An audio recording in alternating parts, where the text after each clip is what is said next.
castelo forte é o nosso Deus. Atos, capítulo de número 5, do verso de número 1 até o verso de número 11. Atos 5, 1 a 11. Acompanhe na sua Bíblia a leitura da palavra do nosso Deus. Ananias e Safira, um casal que participava da igreja naqueles dias posterior ao dia de Pentecostes, o crescimento da igreja. Entretanto, certo homem chamado Ananias, com sua mulher Safira, vendeu uma propriedade. Mas, em acordo com sua mulher, reteve parte do preço e, levando o restante, depositou aos pés dos apóstolos. Então disse Pedro: Ananias, por que encheu Satanás o teu coração para mentires ao Espírito Santo, reservando parte do valor do campo? Conservando, porventura, não seria teu, e vendido não estaria em teu poder? Como, pois, assentaste no coração esse desígnio? Não mentiste aos homens, mas a Deus. Ouvindo essas palavras, Ananias saiu e expirou, e sobrevindo grande temor a todos os ouvintes. Levantando-se os moços, cobriram-lhe o corpo, e levando-o, sepultaram. Quase 3 horas depois, entrou a mulher de Ananias, não sabendo o que ocorrera. Então Pedro, dirigindo-se a ela, perguntou: Diz-me, vendestes, portanto, aquela terra? Ela respondeu: Sim, portanto. Tornou-lhe Pedro: Por que entrastes em acordo para tentar o Espírito do Senhor? Eis aí a porta os pés dos que sepultaram teu marido, e eles também te levarão. No mesmo instante, caiu ela aos pés de Pedro, e expirou, ou morreu. Entrando os moços, acharam-na morta, e levando-a, sepultaram-na junto do marido. Vamos ler juntos? E sobreveio grande temor a toda a igreja, e a todos quantos ouviram a notícia destes acontecimentos. Senhor Deus, nosso Pai, ministra o nosso coração pela palavra do Senhor. Da mesma forma que gerou temor naqueles dias o fato, hoje nós temos a narrativa deles, que gere temor também no nosso coração. Oramos, ó Deus, para que Teu Santo Espírito nos convença sempre do pecado, da justiça e do juízo. Que nossos ouvidos sejam sensíveis para ouvir a Tua palavra, a Tua voz. Quando o Senhor diz às igrejas: aquele que tem ouvidos, ouça o que o Espírito diz às igrejas. O Senhor continua falando à igreja, pela palavra, pelo Espírito Santo, inclusive pelas circunstâncias. Ajuda-nos a discernir a Tua voz, a Tua fala nesses dias. Em nome de Jesus, que oramos e agradecemos. Amém. Irmãos, uma pergunta é necessária para nós compreendermos esta palavra. Você crê em avivamento?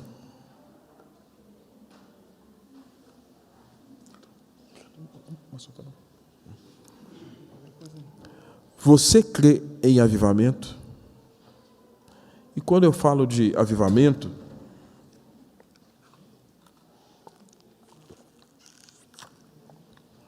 eu não estou falando de palmas.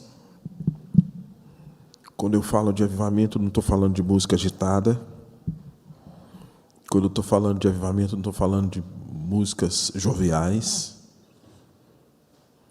Quando se fala em avivamento, é um momento em que um grupo, uma família, uma igreja, uma cidade, uma nação tem a consciência do pecado. E a partir da consciência do pecado se arrependem daquilo que estavam fazendo contra o Senhor E essa sensibilidade à voz de Deus e à voz do Espírito Santo de Deus faz com que haja uma consagração, uma santificação, uma busca maior e mais intensa das coisas de Deus. Isso é avivamento. Volto a perguntar, você acredita em avivamento? Irmãos, se nós não acreditarmos em avivamento, nós podemos fechar a porta da igreja. Pagar tudo. Se você não acredita que Deus pode intervir na vida das pessoas, das famílias, de um bairro, de uma cidade, de uma nação, não há mais nada o que ser feito. Essa premissa, irmãos, é preciso que se entenda, porque nós temos aqui um texto muito sério mesmo. Às vezes a gente passa por cima de muitos textos bíblicos, porque às vezes a gente não quer ser confrontado com a verdade que está ali. E o tema que nós poderíamos pensar nessa noite, na exposição do livro de Atos, capítulo 5, Ananias e Safira, um casal que não entendeu o avivamento da igreja em Atos dos Apóstolos. Um casal que não entendeu o avivamento em Atos dos Apóstolos. A Bíblia, irmãos, ela não oculta histórias vergonhosas e constrangedoras. Como não oculta a experiência de alguns casais que se retroalimentaram para fazer o mal. Um apoiando o outro, retroalimentando a maldade e o pecado do outro. No Velho Testamento, a gente tem um casal que continuamente, durante o ministério do profeta Elias, retroalimentou pecados e comportamentos pecaminosos. Jezabel e Acabe. Eles retroalimentaram comportamentos pecaminosos, ela alimentando ele e ele alimentando ela, a ponto de chamar o profeta Elias de perturbador de Israel, e a maneira pela qual o final da vida deles aconteceu foi algo muito terrível. No Novo Testamento, entendo que o casal ícone separado, que tem uma trajetória também assustadora, Ananias e Safira. Havia, sim, outros casais onde talvez um era complicado e o outro era mais ajustado. Tomara que você não seja nenhum desses dois. Tomara que se você tenha um relacionamento conjugal ajustado, marido e mulher. Mas a gente tem, por exemplo, Nabal e Abigail. Abigail, a Bíblia fala que era mulher sensata, prudente, virtuosa. O nome dela significava formosa. E você tem Nabal, que é apresentado pela própria mulher como alguém que era filho de Belial. E atribuir a alguém a ideia de que era filho de Belial é uma terminologia no Velho Testamento que refere-se ao diabo. Então, a própria mulher está falando, o meu marido é um demônio. Meu marido é um diabo. Tal qual o nome dele significa Nabal, filho de Belial. Nós temos, irmãos, a história de Pilatos, um homem que lava as mãos diante de um cenário, talvez, como hoje, uma ideia do politicamente correto, vamos ficar em cima do muro, mas a mulher dele teve sonhos perturbadores. Muito me atribulei, porque ela teve um sonho com aquele momento do julgamento de Jesus. Parece que um é equilibrado, o outro é mais desajustado. Mas quando os dois estão comunados para fazer o mal, irmãos, isso é terrível. E a gente tem no Velho Testamento Acabe e Jezabel, e no Novo Testamento a figura de Ananias e Safira. Acredito que não tem algo igual no caso de Ananias e Safira. A descrição de Atos 5, irmãos, antecede, primeiro, a narrativa da comunhão da igreja, de como a igreja estava vivendo aqueles dias. A igreja tinha paz, a igreja estava na comunhão da doutrina, no ensino, no partir do pão. A igreja caminhava tranquilamente. E houve uma narrativa subsequente, que é a bela história do que nós falamos semana passada, de Barnabé, o José da consolação, ou o José da exortação, homem bom e piedoso, cheio de temor e fé, e que vai ser usado por Deus em outros momentos da história, e que Atos, capítulo de número 4, verso 35, 36, vai detalhar a importância de Barnabé. Um homem que tinha propriedades, que tinha bens, mas ele abria mão, ele vendia e depositava com fidelidade aquilo que era posto no seu coração aos pés dos apóstolos. Lembrando que depositar aos pés dos apóstolos não era jogar de qualquer jeito, como quem dá uma esmola. Não era dessa forma. Era um ato de consagração pessoal, de falar, está aqui a minha parte nesse processo, onde a igreja não deixe nenhum dos que fazem parte dela desabrigados, sem acolhimento, sem aquilo que é necessário para a sua sobrevivência. Agora, irmãos, a descrição é de um momento, parece que um recorte na história de vida de Ananias e Safira. Parece que o texto vai revelar para nós a avareza do casal, que é registrada de maneira explícita. E sem qualquer introdução sobre a história da vida do casal, Lucas, o médico, que está escrevendo a Teófilo, ele vai direto ao ponto. Sem nenhum problema, ele vai direto ao ponto e vai mostrar o que está acontecendo. Lembrando, irmãos, que o nome Ananias significa gracioso. Alguém que tinha um nome que era contrário a um ato. O nome de Safira significa também formosa. Mas o que está acontecendo na vida daquele casal? Proprietários de um pedaço de terra, resolveram vender, mas antes de vender, acordaram, ou seja, eles resolveram o que fazer. Resolveram vender, acordaram, mas também, de alguma forma, numa atitude de acordo entre si, de reter parte do valor que foi estabelecido o preço daquele campo, daquele terreno. O restante do dinheiro fizeram o que todo cristão naqueles dias fazia. Pegaram, então, aquele dinheiro e depositaram aos pés dos apóstolos. Essa prática, irmão, certamente uma prática comum, já fazia parte do dia a dia da igreja. Todo mundo fazia aquilo. Quando havia alguma situação anormal, alguma necessidade, era a prática que se havia tornado extremamente costumeira, rotineira. A igreja envolvida na contribuição em não permitir que nenhum daqueles cristãos sofresse algum tipo de dano por conta de alguma carência. E o verso 33 diz assim: os que possuíam casa, vendendo-os, traziam os valores correspondentes. O verso 36 diz: Barnabé era um daqueles que, impulsionados pelo Espírito Santo, tendo um campo, vendeu e depositou aos pés dos apóstolos. Portanto, isso era comum. Era comum. Essas duas narrativas nos fazem concluir que essa era uma prática costumeira, rotineira, um motivo de vida, um estilo de vida da igreja neotestamentária.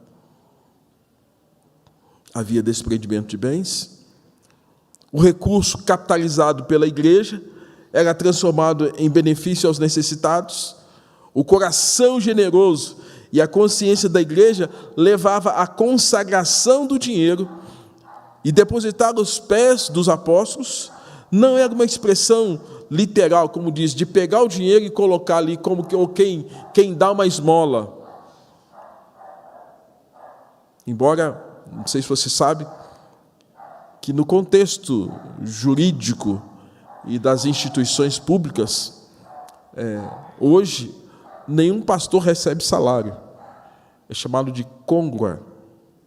A côngua é como se fosse uma esmola, porque não há vínculo com a CLT, e não pode ter vínculo com a CLT. É um donativo. Nenhum pastor, em especial na igreja presbiteriana, é um assalariado, ele recebe uma côngora.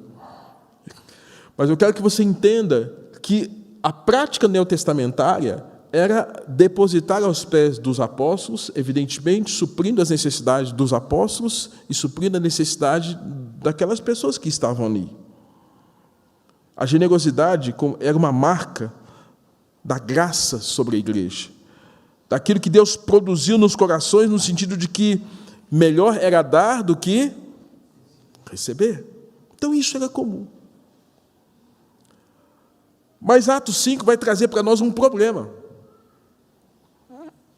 Que problema? Quando Lucas registra a história e vai descrever a ideia de que reteve parte do preço, ou levando o restante, a pergunta é, o que se tinha que fazer quando se vendia uma propriedade? Era entregar tudo? Era entregar 10%? Afinal, como era aquilo que deveria acontecer? Irmãos, quando alguém vendesse, a liberalidade do coração é que definia quanto a pessoa ia dar. Isso significa que o fato é que Ananias, por exemplo, ele vendeu por 3, um exemplo, e disse que vendeu por 1. Ele vendeu por 3 e disse que vendeu por 1. Então, ele reteve 2. A propriedade era dele. O problema era dele. Abrir mão daquilo era uma questão pessoal, que hoje a gente chama, inclusive, na nossa igreja, de fórum íntimo. É uma questão dele, pessoal. Mas, um exemplo aqui, ele vendeu por 3, disse que vendeu por 1 e reteve 2. Essa retenção foi identificada por Pedro. Ninguém falou com Pedro. Oh, Pedro, fofoca. Não, ninguém falou com Pedro. Pedro, irmãos, é o líder daquele grupo. Se torna um líder, com histórias passadas, momentos vividos. E Pedro é usado aqui, no capítulo de número 5, diz assim, entretanto, certo homem chamado Ananias, com a sua mulher, Safira, vendendo uma propriedade, mas em acordo com a sua mulher, ou seja, o casal estava em acordo, reteve parte do preço, levando o restante, depositou aos pés dos apóstolos. Aí, verso 3. Então, Pedro disse. Ninguém falou com Pedro.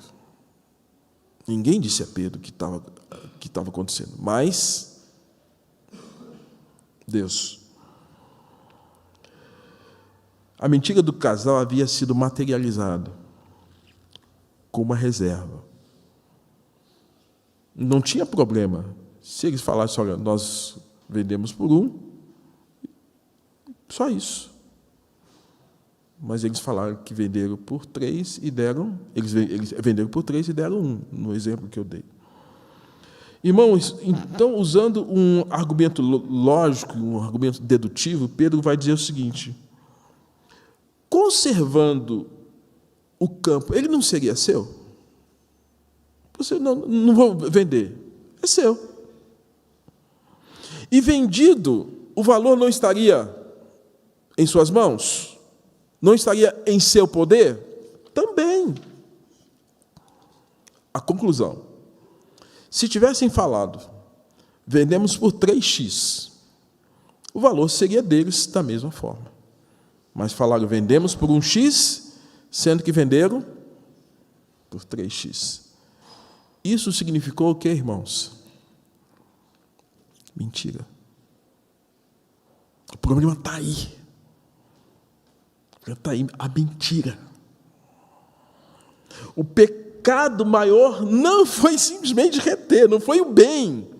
O problema que a gente está lidando aqui não é o bem, não é o valor monetário. O problema que a gente está tendo que lidar aqui é o problema de quê? Da mentira. O pecado foi alegarem ter dado tudo, sendo que, na verdade, omitiram o valor real da venda. Palavra de Pedro. Ananias, por que Satanás encheu teu coração para que mentisse ao Espírito Santo, reservando parte do valor do campo? Queridos, então, precisamos levar em conta a estratégia de Satanás para atrapalhar a vida dos crentes. Nós precisamos levar em conta a estratégia de Satanás para atrapalhar a vida daquele casal. Precisamos levar em conta a estratégia que Satanás usa para atrapalhar a vida dos crentes hoje. 2 Timóteo capítulo 2, verso 26, diz assim: Paulo diz que é preciso repelir as paixões da mocidade, retornar à sensatez, à liberdade dos laços do diabo e o aprisionamento da vontade por parte dele. Paulo está falando algo assim precioso, ou seja, parece que Ananias e Safira, de alguma forma, eles estavam vivendo a paixão pelo dinheiro e pelo poder. Ananias e Safira estavam agindo como insensatos. Ananias e Safira estavam, de alguma forma, aprisionados pelo laço do diabo por conta daquela circunstância, que dentro de casa eles acordaram: olha, nós vamos vender por 3, vamos falar que a gente vendeu por 1, e combinado, negócio fechado, selaram o pacto e chegaram e praticaram o ato. Aí quando a gente vê que Pedro está dizendo: olha, por que Satanás encheu o vosso coração? Aí Paulo vai dizer para nós que Satanás, muitas vezes, ele leva as pessoas a viver uma paixão pelo dinheiro e pelo poder. Faz com que as pessoas vivam como insensatos e aprisionam as pessoas em algum tipo de laço. Irmãos, eu não vejo outra circunstância senão que Ananias e Safira caíram no laço. Eles caíram no laço. Eles estavam agindo como insensatos. Eles mostraram uma paixão por Mamon. E ao ouvir as considerações de Pedro, que na autoridade de Deus, lembrando que o fluir da graça e o fluir do Espírito Santo estava sobre a igreja naqueles dias. Ouvindo isso, irmãos, foi sumário. E o processo foi: ouviu, caiu, expirou. Ouviu, caiu, não deu tempo de contra-argumento. Ouviu, caiu, expirou. Levaram Ananias. E aconteceu que, por que agiram tão rápido? Porque havia um estabelecimento no Velho Testamento, no livro de Deuteronômio, que toda pessoa que fosse amaldiçoada, ela tinha que ser sepultada na mesma hora. Toda pessoa que recebesse alguma palavra de maldição, ela tinha que ser sepultada na mesma hora. O que aconteceu? Pegaram Ananias, levaram. Certamente, nesse momento da conversa de Pedro, Ananias estava sozinho. Posterior a isso, a descrição de Lucas é que Pedro vai agora estar com Safira, a esposa, aquela que acordou com o marido. E Pedro vai usar os mesmos argumentos neste momento, irmãos, em que ele está sendo usado naquela história, naquela narrativa. Diz o verso 8, Pedro, dirigindo-se a ela, referindo-se a Safira, perguntou-lhe: diz-me, me fala aqui, ô dona Safira, me fala aqui uma coisa. Verso 8, vendestes, portanto, aquela terra? Ela respondeu: sim, portanto. Pedro falou assim: vou perguntar de novo. Eu vou perguntar de novo. Tornou-lhe Pedro a perguntar, verso 9: por que entrastes em acordo para tentar quem? Espírito Santo. Por que você entrou em acordo para tentar o Espírito Santo?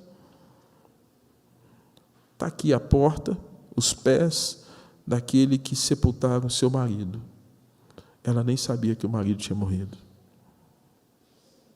3 horas depois, a segunda a ser sepultada é a dona Safira.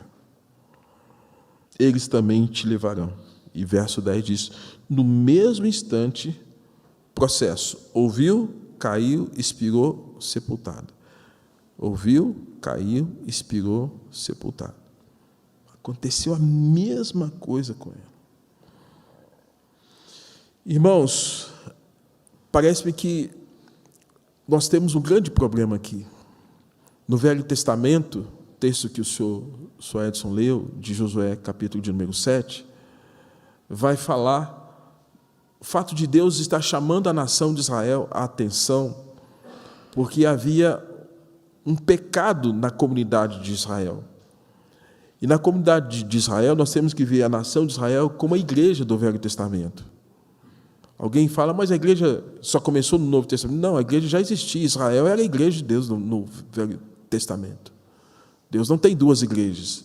Era a igreja de Deus no Velho Testamento. Era o povo escolhido de Deus. E aí, por conta das orientações divinas, dentre elas, de toda vez que eles entrassem em conflito, em batalha com algum povo, não tomassem para si o espólio, as riquezas, os bens. O que é deles, ficou para trás. E Deus havia dado orientações para que não pegasse nada. Ao enfrentar alguma nação, não tomasse nada. Porque a promessa de Deus, eu vou dar terra para vocês, e vocês vão ter força e trabalho para que vocês explorem a terra e vivam ali em paz, na terra que mana leite e mel. Então, eles não precisavam de roubar riqueza de nenhum outro povo, porque Deus falou, eu vou dar o que vocês precisam. E dentre essas lutas, irmãos, a gente tem a figura de Acã, que toma para si uma capa, moedas babilônicas, Babel, confusão, toma para si em uma dessas batalhas e leva para sua tenda e leva para sua casa. E o Senhor, então, a partir disso, dá uma palavra, porque eles vão enfrentar um povo de Ai, um povo ínfimo, um povo pequeno, sem tanto recurso, sem tanto material de enfrentamento. E lembrando que o contexto veterotestamentário era uma cultura agrária, em que todo o exército de Israel tinha também o seu exército, a partir do momento que Deus manda o próprio rei Saul estabelecer um exército, escudeiros, lanças, flechas. O povo de Ai era um povo ínfimo. Israel foi lutar contra o povo de Ai e são derrotados vergonhosamente. Como sai fora do normal um povo tão poderoso como o povo de Israel, onde Deus está com eles, perder para o povo de Ai? E a reflexão e o ensinamento, irmãos, que Deus dá aqui para aqueles dias, e Deus levanta o líder Josué e Josué fala com o povo, para o povo se dispor. E diz ao povo que os inimigos que eles têm, eles não vão conseguir vencer. Pode ser o tempo que for. Eles não vão conseguir vencer enquanto eles não removerem do meio deles o que, irmãos? As coisas reprováveis, condenadas, iniquidades, pecados. E no caso de Acã, ter levado para si e para sua casa, para sua tenda, as coisas que Deus falou, não pega, não tome para si. Irmãos, essa era uma história que ficou gravada, emblemática, na mente do povo hebreu. E agora no Novo Testamento a gente tem o quê? Nós não temos uma figura em termos de bens e recursos, mas nós temos um coração que está voltado para a riqueza, para o dinheiro. E por conta disso, mentiram. Parece que o casal buscava o louvor e a admiração dos membros da comunidade e propositalmente retiraram parte da venda da propriedade. Parece que amaram mais o dinheiro da venda da propriedade do que a Deus. E lembrando que o problema não foi o valor da venda, mas a intenção de passar a perna em quem? Em Deus. O casal talvez quisesse se igualar a Barnabé, elogiado pela comunidade, talvez quisesse ter uma prática que era comum, que todas as pessoas abriam mão, mas elas faziam as coisas certas. E a motivação delas certamente era correta. A doação se tornou uma grande farsa. E uma grande farsa percebida logo por quem, irmãos? Por Pedro. E Pedro, queridos, ele já sabia o que Satanás podia fazer na história da vida de alguém, porque ele experimentou o que Satanás fez na vida dele. Pedro sabia o que era alguém ser tentado por Satanás. Pedro sabia, por experiência própria, o que era ser alvo, a ponto de Jesus, antes de tudo acontecer, Jesus dizia para Pedro: Pedro, eu roguei por ti para que Satanás não lhe peneirasse. A ideia de peneirar para que Satanás não passasse você aqui nessa esteira e tentasse você. Jesus falando isso. Quando Jesus é preso, todos os discípulos fogem. Jesus sendo preso e Pedro assistia de longe. No momento da prisão, Jesus sendo julgado pelo Sinédrio, transeuntes, pessoas que passavam ali por meio de Jerusalém: você não é o Pedro que andava com Jesus? Não, não sou eu. Outra criada: você não é aquele que andava com o Nazareno? Não, não sou eu, não.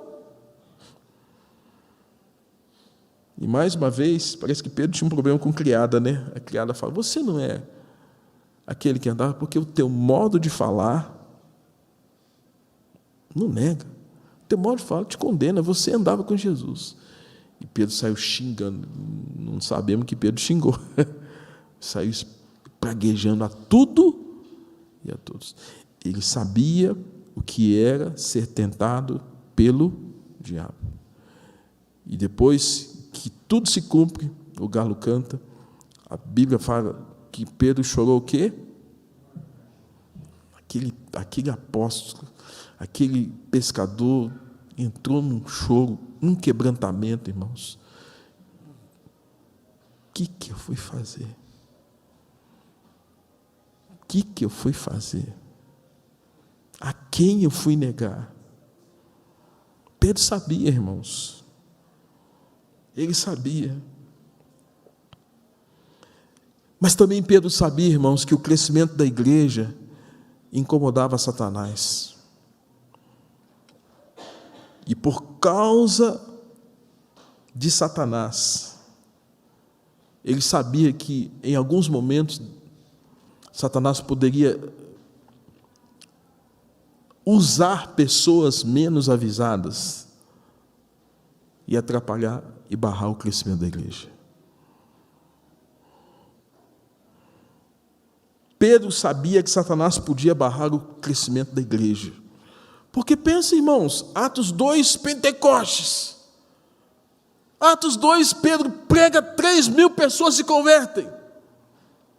A igreja caminhando, pessoas sendo batizadas, pessoas recebendo o evangelho, pessoas abraçando a fé. E na autoridade do poder do Santo Espírito de Deus, não era o Império Romano que travaria o avanço da igreja. A ponto de Pedro e João dizerem: importa obedecer a Deus do que aos homens. Após a cura do coxo, quiseram calar a voz dos apóstolos, quiseram cercear, calem a boca e fiquem onde vocês estão, não falem mais nada, nós não queremos ouvir isto, de que Jesus Cristo está vivo. Eles não queriam mais ouvir isso, mas o poder de Deus estava sobre a igreja, o poder de Deus estava sobre os apóstolos, e a igreja caminhava, irmãos, num triunfo, num ato de glória, onde o Senhor Jesus estava sendo exaltado por todos. O testemunho da igreja, o louvor da igreja, a adoração da igreja, a comunhão dos santos, a palavra, o ensino. Mas Pedro sabia que quando a igreja começa a se levantar, é fato que o diabo vai fazer qualquer coisa para barrar o crescimento da igreja. Porque aquele que tem menos interesse que a igreja cresça, que a igreja experimente algo de Deus, algo novo, é o diabo. Que veio, conforme João 10, para roubar, matar, destruir. Ele é perverso. E ele é o pai da mentira, que não se firma na verdade. Irmãos, Pedro, o líder, não foi passado para trás. E nem a igreja, e muito menos o Espírito Santo, que estava derramando seu poder e sua influência na vida dos crentes naqueles dias. E eu pergunto, uma igreja que ora, uma igreja que tem ensino fiel às Escrituras, onde os crentes andam conforme a palavra de Deus, dão testemunho, comportamento, vida com Deus, que não dão brecha para o diabo. Vocês acham, irmãos, que o diabo vai ter espaço ali? Não, porque vai ter avivamento, vai ter vida, vão experimentar coisas que talvez nunca viveram. Porque Deus é assim, é um Deus que renova, é um Deus que faz coisas novas todos os dias na vida do crente. Deus não é um Deus de rotina, que faz coisas novas todos os dias. Deus nos chama para andar em novidade de vida. E essa novidade de vida é cada dia nós experimentarmos algo novo da graça, da misericórdia, da compaixão e do amor desse Deus. Vocês acham que alguma coisa passaria oculto? Como a igreja vivendo, como a igreja de Atos vivia? Algo passaria sem ser percebido? Irmãos, não. Nós cantamos aqui que Deus refina o ouro. E quando Deus refina o ouro, Deus remove o quê, irmãos? As impurezas. Refinar o ouro é tirar a impureza. Para você que canta, às vezes, sem pensar na letra, a impureza é pecado. Comportamento, pensamento, atitude, até por inconsciência, até coisas ocultas. É Deus refinar e tratar da gente acerca disso. E se nós cremos que a igreja precisa experimentar esse mover de Deus, esse refinamento é todo dia, é toda hora. Então, cada dia eu vou estar vencendo e olhando para trás, puxa vida, eu vivia naquela ignorância, não estou mais, agora eu ando da verdade, eu ando da santidade, eu ando na comunhão, eu não conseguia amar tal qual antes, agora eu amo mais. Eu não conseguia vencer tal comportamento pecaminoso, agora eu venço, porque o Senhor está comigo. Eu não conseguia lidar com determinados irmãos, agora eu amo a todos.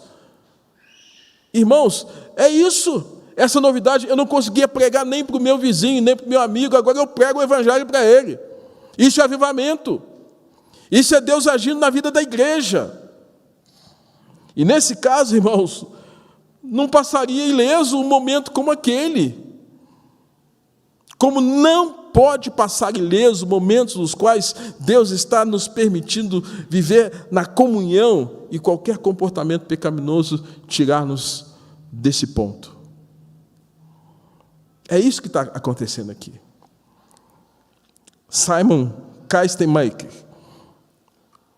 um comentarista do livro de Atos, ele fala assim: quando o trabalho vai bem, Satanás vai a um crente para levá-lo a pecar. Por isso, o crente deve estar consciente do poder do diabo e resisti-lo por meio da perseverança. Eu vou repetir. Quando o trabalho vai bem, Satanás vai a um crente para levá-lo A quê, irmãos? Pecar. E por isso o crente deve estar consciente do poder do diabo e resisti-lo por meio da perseverança na fé. O que está acontecendo na igreja de Atos? Tudo certinho, tudo funcionando perfeitamente. Ananias e Safira. O casal. Comunados um com o outro.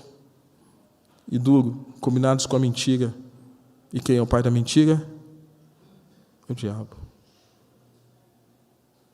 E como Deus tem o diabo como o seu maior inimigo, o arqui-inimigo, uma igreja santificada, ela identifica imediatamente quando é uma ação do inimigo para desestabilizar e para barrar o crescimento da igreja. Pedro, irmãos, entendeu o âmago, o ponto central da questão do pecado de Ananias e Safira. A primeira ação foi barrar a igreja, não foi perseguição. A perseguição vai acontecer mais intensamente a partir do capítulo 8 de Atos. Mas já no capítulo 5 o diabo está tentando fazer alguma coisa para desestabilizar. As prisões que Pedro e João sofreram no capítulo 4 foram nada. Foram presos e foram soltos. Mas depois, capítulo 8, veio intensa perseguição sobre a igreja, de maneira que só os apóstolos permaneceram em Jerusalém. A igreja entrou pela diáspora, dispersão, espalhou os crentes para tudo quanto é lugar. Imagina, às vezes, a gente, quando chega em casa, e se tem algum ralo aberto que as baratas vêm, por isso da expressão desbaratar, né? Você acende a luz, as baratas, os crentes, se espalharam. Só ficou em Jerusalém quem? Os apóstolos. Mas o que está acontecendo? Antes da perseguição física, teve uma tentativa de desestruturação interna da igreja. Por meio de quem? Ananias e Safira. Irmãos, a primeira ação, como disse, para barrar a igreja não foi a perseguição, mas a cobiça dos próprios crentes e a mentira. Vejam o que diz o apóstolo Tiago em Tiago, capítulo de número 1, verso 12 a verso 15. Eu peço que a igreja leia comigo esse texto. Tiago 1, 12 a 15. Tiago 1, 12 a 15. Vamos ler juntos? Vamos lá? A origem do pecado. Leiamos. Bem-aventurado o homem... Alguns estão abrindo ainda, então esperar um pouquinho. Amém? Podemos ir? Amém? Vamos lá então. 1, 12, tá? 12 a 15. Bem-aventurado o homem que suporta com perseverança a provação, porque depois de ter sido aprovado, receberá a coroa da vida, a qual o Senhor prometeu aos que o amam. Ninguém, ao ser tentado, diga: sou tentado por Deus, porque Deus não pode ser tentado pelo mal, e Ele mesmo a ninguém tenta. Ao contrário, cada um é tentado pela sua própria cobiça, quando esta o atrai e o seduz. Então a cobiça, depois de ter concebido, dá à luz o pecado, e o pecado, uma vez consumado. O que aconteceu aqui? A cobiça consumada do coração de Ananias e Safira, aqui literalmente teve morte física. Como disse, um juízo sumário de Deus sobre ele e sobre ela. Porque Pedro está dizendo: por que mentisseis a quem?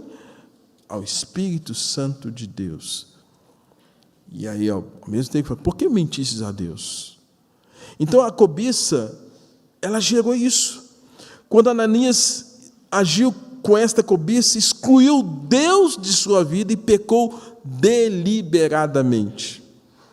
Seu pecado, irmãos, seu pecado de falar que vendeu por tanto, mas na verdade vendeu por outro tanto, tem cara de fraude. E fraude é uma mentira. E o pai da mentira é o diabo. A igreja que se manteve em oração, em comunhão e servindo a Deus, estava vivendo a pureza e a santidade de Deus.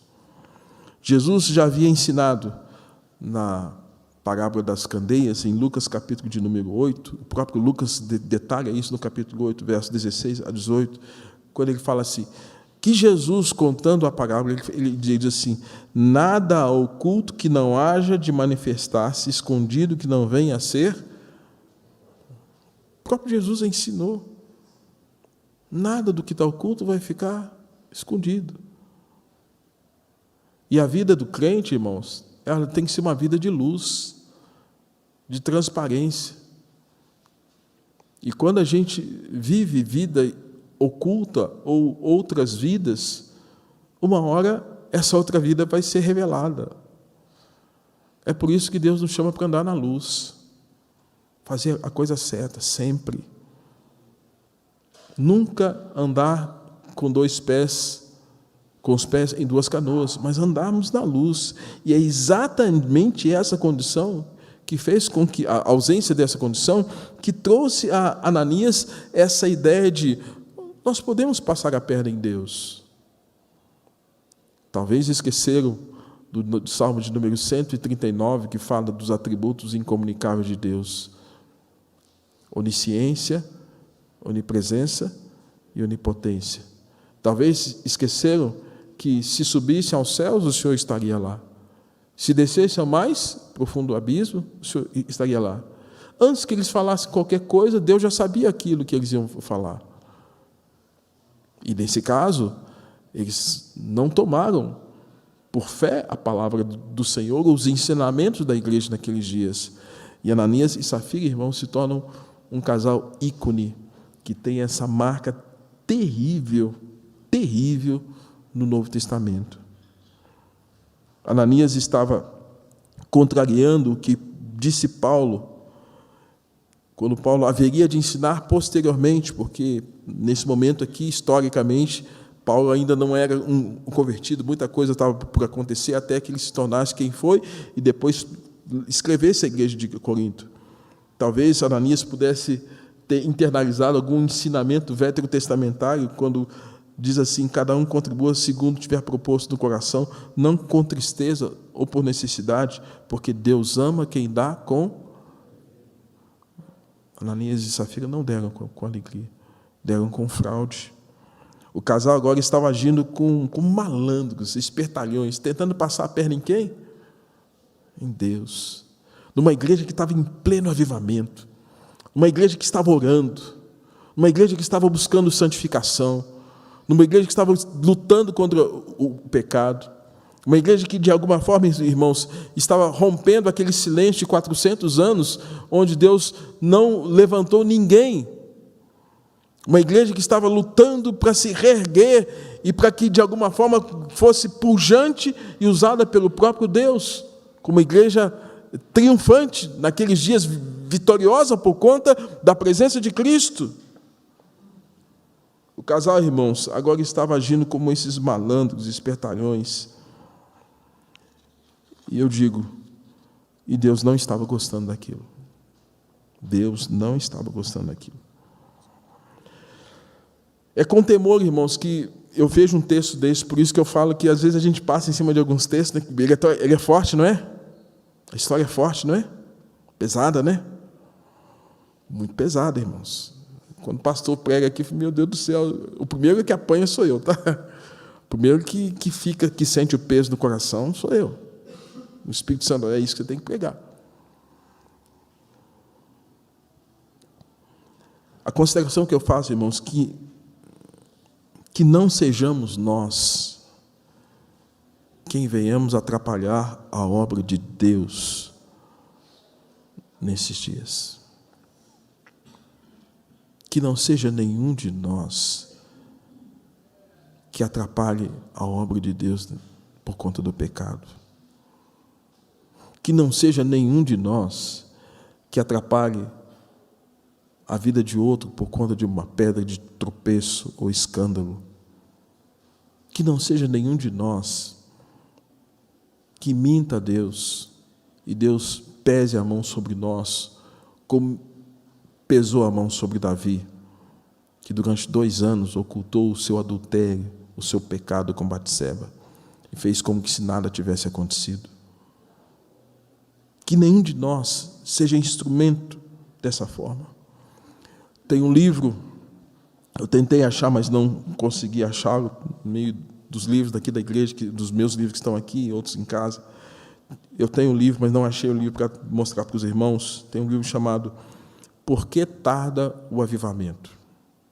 O nome do livro é muito sugestivo. Por que tarda o avivamento? De Tozer. Por que tarda o avivamento? Ele vai detalhar histórias, período da Reforma, período de grandes avivamentos na história da igreja, e vai dizer no final que o grande problema que retarda o avivamento é o nosso pecado. Por isso, avivamento não é agenda humana. Avivamento é uma agenda de Deus. E quando Deus trata coletivamente de um povo, de uma igreja, de uma nação, e revigora e traz fervor, e vai fazer com que, tal qual nós lemos no Salmos 80, o salmista está falando: Deus, vem e vê, visita esta vinha, porque essa vinha está queimada, ela está decepada. O javali passou. O javali, quando passa, irmãos, numa plantação, o que faz? Faz um estrago. Java-porco, né? Faz um estrago. A vinha era a nação de Israel, que passou por um grande estrago. E agora o salmista está falando: Senhor Deus, vem, nós precisamos da tua visitação, restaura-nos, restaura. Ele pede várias: restaura-nos, Senhor, restaura-nos, Senhor, restaura, como quem pede. Nós precisamos de vida com o Senhor, de vida com Deus, e isso é avivamento espiritual. E no livro de Tozer, algumas citações que ele diz, ele fala que a maior necessidade dos nossos dias é do poder do alto e não do poder de baixo. E se o próprio Cristo só iniciou sua pregação depois de ter sido ungido, nenhum de nós deve viver sem essa capacitação e sem essa vida conforme a direção do Espírito Santo.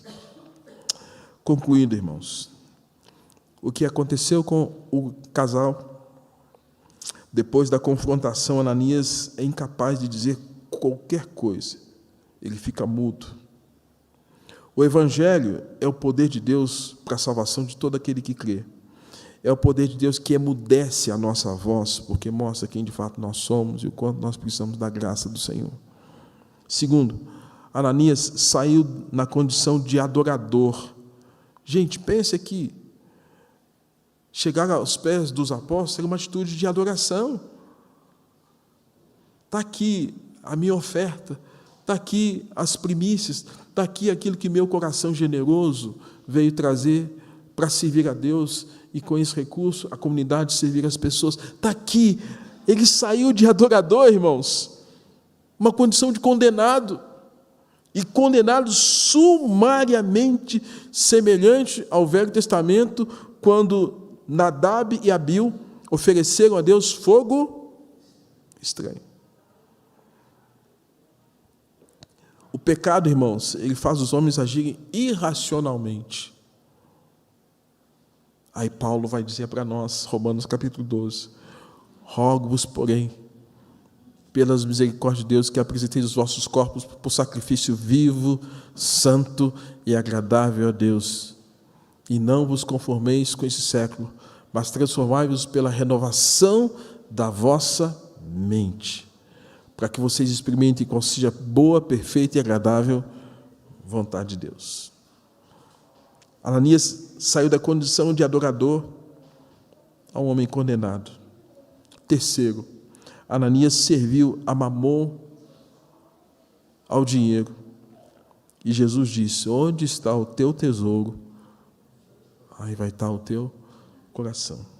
A conclusão de Pedro é a seguinte: Ananias tentou enganar a Deus, mas Paulo vai dizer em Gálatas que de Deus não se zomba. Aquilo que o homem semear, isso ele vai ceifar. A disciplina de Deus, irmãos, foi sumária. Morte fatal.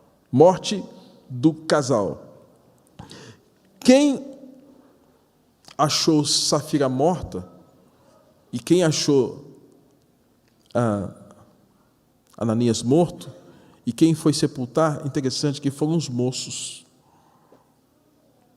Moços. Nas duas descrições, os moços é que pegaram Ananias e sepultaram. Pegaram Safira e sepultaram. Que lição que a gente tira disso, irmãos? Quando alguém mais jovem vê uma coisa ruim acontecendo, aquilo tem que ser o quê? Um exemplo, um aprendizado, uma pedagogia. Uma coisa ruim acontecendo diante dos olhos daqueles moços. Eles levando Ananias para o sepultamento. 3 horas depois, Safira para o sepultamento. Irmãos, eu não tenho como olhar para esse texto e ver Deus agindo pedagogicamente. Deus permite que coisas ruins aconteçam para chamar a nossa atenção e trazer-nos a santidade. Deus desejava trazer aquela geração de moços aqui, irmãos, a santidade. E o que acontece aqui é que depois desse fato sobreveio grande temor sobre a igreja. Todos que ouviram aqueles fatos ficaram impressionados. Lembremos, o temor aproxima de Deus, o medo afasta. Aprendamos com essa lição, então, que Deus nos chama, por meio do apóstolo Paulo, a desenvolver a nossa salvação com temor e com tremor diante dele. E a igreja crescia, a igreja crescia, a igreja crescia. Que o Senhor tenha misericórdia de nós. Que nenhum de nós ocupe o lugar desse casal. E que o Senhor nos use como usou a igreja, como usou Pedro, e que a despeito das imperfeições presentes naqueles dias, Deus tratou de cada uma delas para trazer um povo santo, santificado na sua presença. Vamos orar.